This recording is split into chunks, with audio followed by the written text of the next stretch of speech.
In general, I'd say The Dreamer of Oz, the L. Frank Baum story, is pretty entertaining, and there's a lot about this that I can praise. But afterwards, I did read something on Wikipedia that made me a little bit irritated. It says, and I quote, "There is some literary license taken, especially in the completely fabricated backstory regarding the creation of the character Dorothy."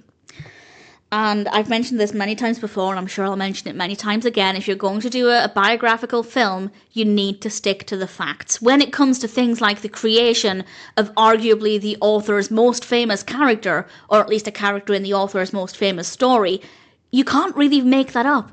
You have to tell the true story. As a writer, I would be very, very irritated if somebody had created a biographical film about my life and work and just made a bunch of stuff up. It's different when you need to maybe create a character to help the narrative flow, or maybe slightly tweak a setting as long as it's not a really significant setting. But to completely fabricate the story or the events that led to the creation of Dorothy and the Wizard of Oz, it kind of sickens me. And again, as a writer, I'd be outraged. So I found that out after watching it. And I don't regret learning that, because that's the kind of information that I think is vital. But do I expect everybody watching the film to then go and do additional reading about it? No, I don't. I don't think that would be a reasonable request. So I kind of hate it because of that. But at the same time, it's a really strong film. If anybody else knows anything else that is not correct in the film or has been heavily amended from the true story, please do let me know. I think it's really important to have that information. But that aside, if you ignore the fact that we don't know what we can believe, I guess with the bare bones of it, it's a good film. It starts off with an interviewer asking Maud Gage Baum questions, and then we get the flashbacks as she tells the story, and she's played by Annette O'Toole. Frank Baum is played by John Ritter. We also have Rue McClanahan as Matilda, Electa, Joslyn, Gage, which is an absolutely fantastic name. The film itself is directed by Jack Bender. It's written by Richard Matheson and released in 1990. And I don't know if I recommend it. It is a really good film. But if it's heavily fabricated, I don't agree with it. And I kind of don't want to recommend it. So I don't really know how to approach this. It is creative in the way of storytelling. It's interesting. And in my notes, I wrote, I learned a lot. These were the notes I made before I then went to Wikipedia. And now I have to completely erase that, because how do I know what I learned is true? I have no idea. I don't know what to trust. I don't mind some creative license, but not when you're changing actual facts.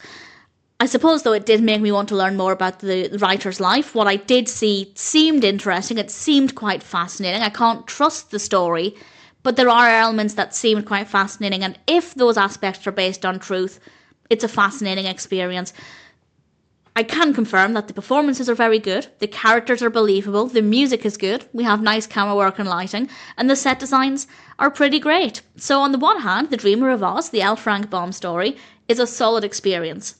On the other, I have no idea how much of it we can trust, and I am 100% against fabricating aspects that are significant. The creation of the character is definitely significant, and to heavily fabricated, as Wikipedia said. In fact, I think Wikipedia said completely fabricated. If that's the case, then I don't want to recommend the film, because I don't support that kind of storytelling. If you want to tell a biographical story, you have to stick to the biography. If you want to tell a fictitious story, then you need to do something that's inspired by. There is a distinct difference there, and they blurred the lines too much here, allegedly. Do I recommend it?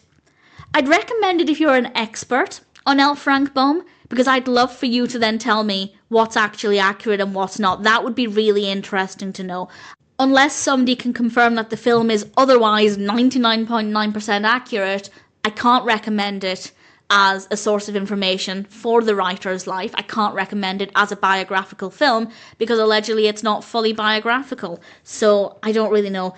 I won't be watching it again, unless I become an expert on L. Frank Baum, which is never going to happen. But I would like to learn more about the writer. If anybody has any facts to share, I'm very happy to receive them. And for now, I can say that on the surface, The Dreamer of Oz is a solid film, but after digging a little bit more into it, I don't really want to recommend it.